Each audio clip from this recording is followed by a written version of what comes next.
nouvelle vidéo, un nouvel épisode de Revue Express. Je sais que c'est très rapide depuis le dernier, mais j'ai terminé de tester une petite poignée de choses, il est une fois en retour, c'est tout. Donc sans plus tarder, on commence la vidéo tout de suite.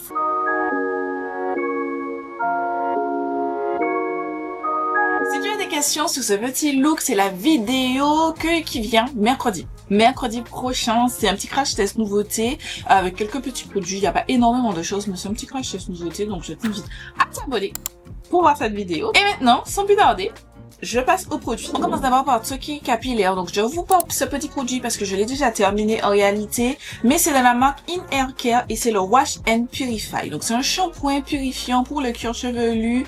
Je me souviens plus c'est quoi les ingrédients. Voilà, je mettrai tout ça à l'écran. Mais c'est un produit que j'ai acheté par rapport à mes plaques. J'ai beaucoup de plaques et de démangeaisons. Semblable à du psoriasis. Je n'ai pas été diagnostiquée, donc je ne peux pas vous avancer que j'ai du psoriasis. Mais ça y ressemble un petit peu.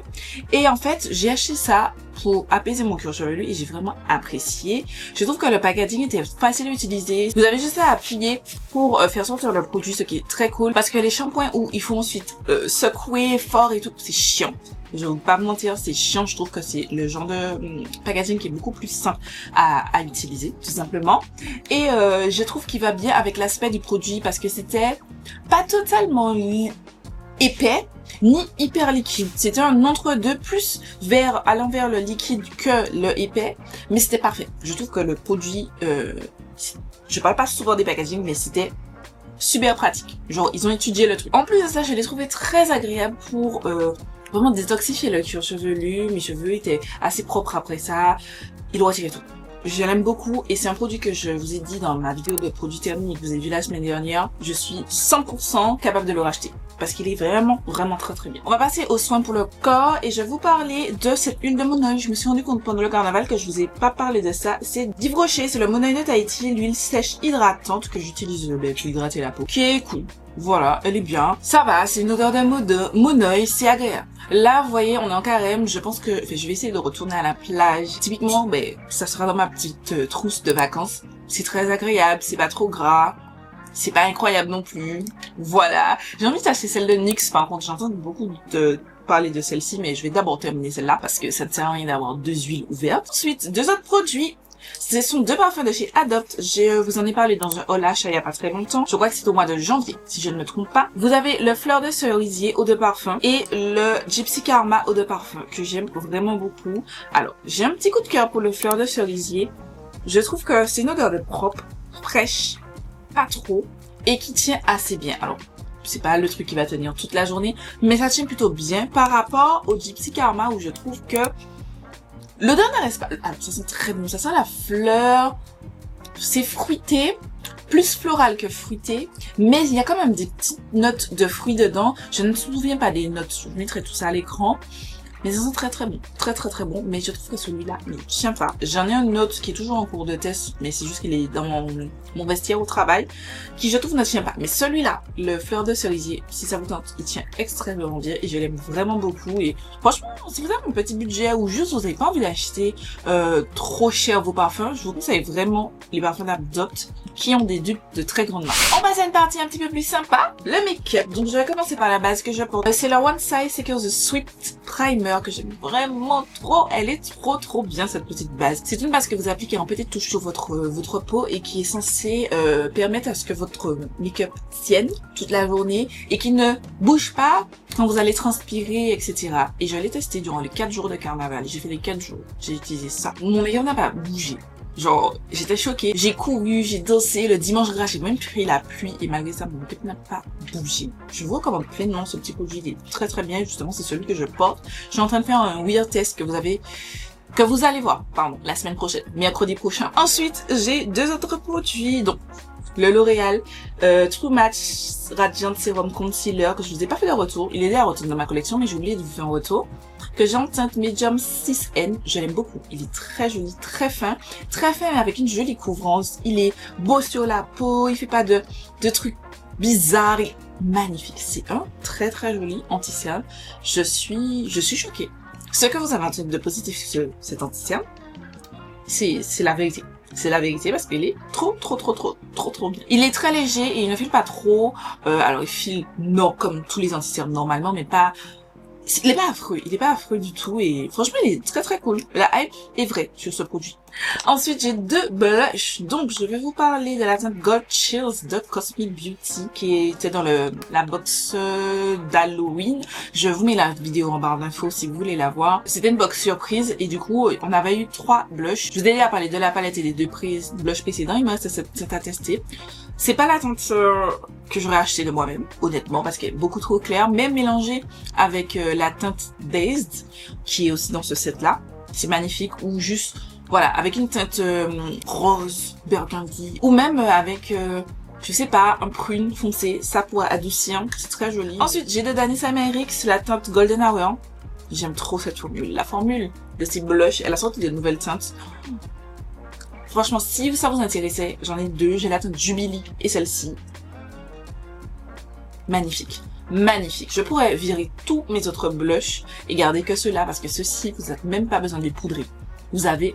Alors, j'ai des blushs qu'on peut ne pas poudrer. Par exemple, celui que je porte, c'est le Rare Beauty. Je ne l'ai pas poudré du tout. Mais celui-là, c'est une crème que vous allez appliquer et une fois qu'elle a séché, genre, elle bouge pas.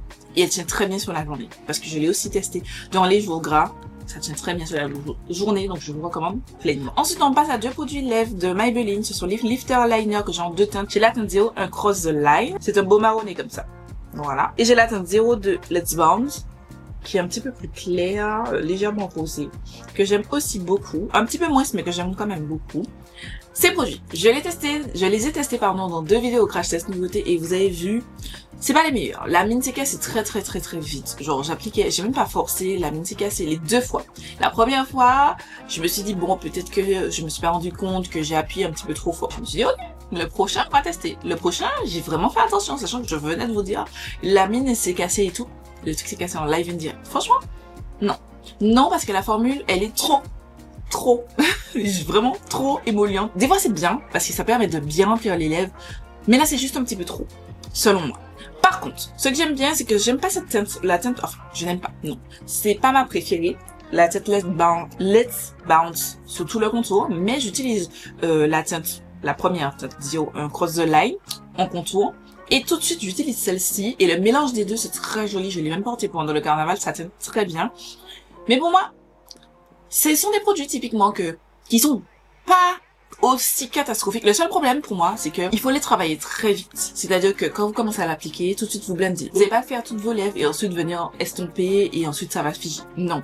Vous avez fait le premier trait, estomper. Si vous voulez estomper tout de suite. Quand j'ai fait comme ça passe un petit peu plus. C'est pas le full coup de cœur, c'est pas le truc où je vous dirais foncez. J'arrête pas d'entendre les gens dire oui foncez, ils sont trop bien les Maybelline et tout. Moi je suis là en mode non. Les Fenty, alors oui les Fenty coûtent plus cher. Celui-là coûte 10 €. Les Fenty coûtent 19 ou 20, grosso modo 20 €, ils coûtent le double. Ok. Mais je préfère le Fenty. Ou si vous n'avez pas le budget, allez chez Kiko. Celui que je porte là, c'est le Smart Fusion Lip Pencil. Allez chez NYX. AMS Beauty aussi. Les gars, les AMS Beauty, ça glide. C'est bien pigmenté, ça glide. Vous estompez le truc. Vous n'avez pas besoin de rush à appliquer, estomper, appliquer, estomper. Non. Je peux faire toutes mes lèvres et ensuite estomper. C'est magnifique, ça tient bien, ça se transfère pas. Je vous conseille 10 000 fois ceux de AMS ou ceux de Kiko qui sont bien moins chers déjà que ceux-là.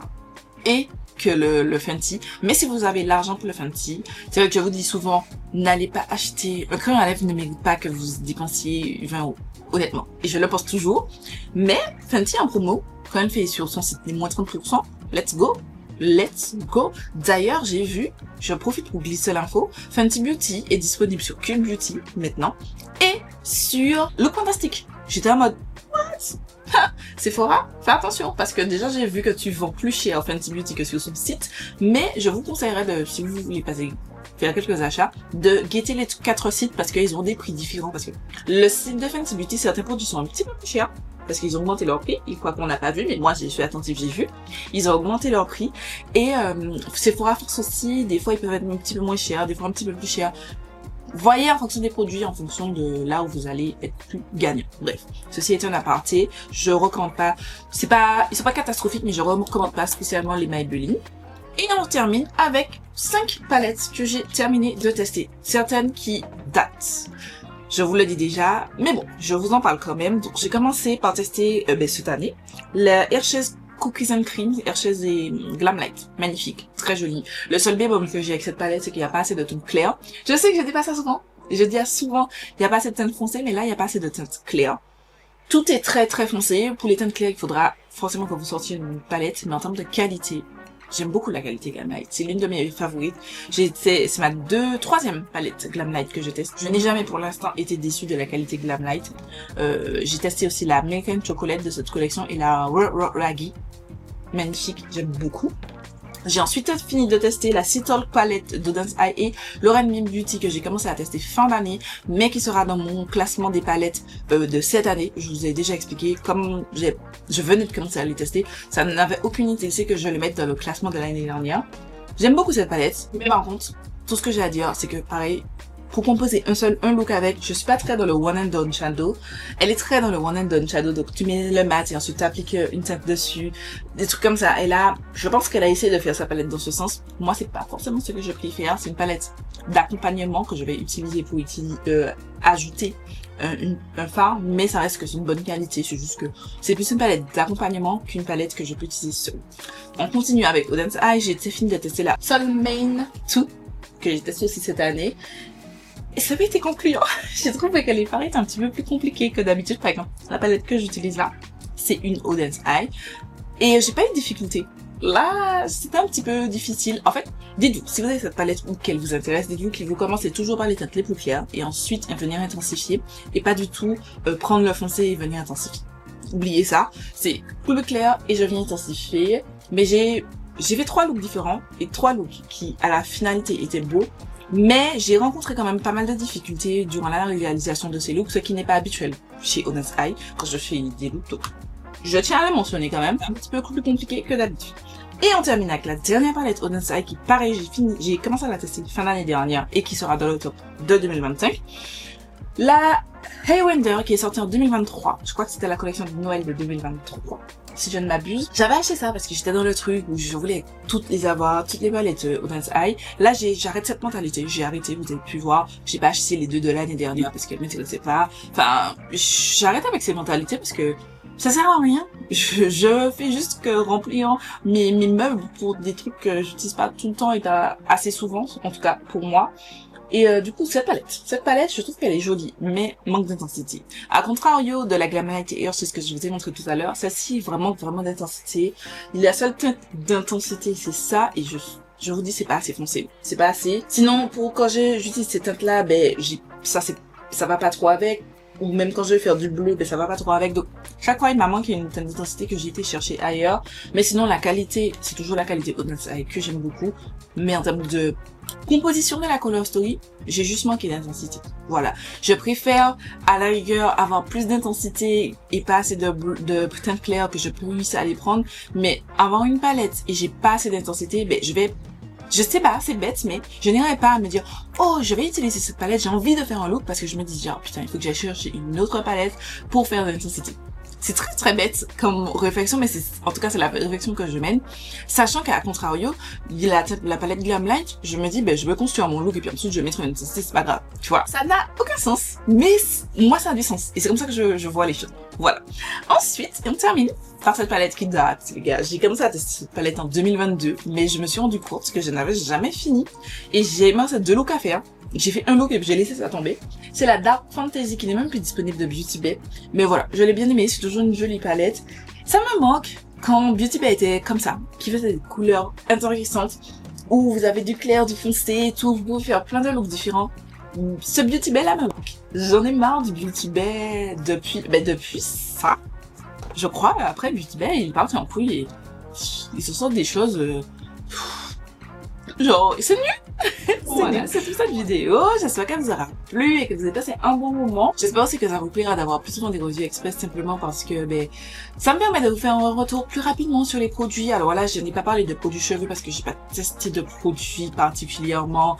En fait, je n'ai pas fini de tester particulièrement des produits, mais en tout cas d'avoir plus souvent et régulièrement mes avis. Voilà, c'est tout cette vidéo. J'espère qu'elle vous aura plu. Je m'en vais manger et éteindre les lumières. Il fait trop chaud pour que j'ai encore 3 panneaux LED sur moi. Voilà, c'est tout pour cette vidéo. J'espère que vous avez passé un bon moment. Je fais des milliards de bisous. Je vous donne rendez-vous très vite pour une nouvelle vidéo.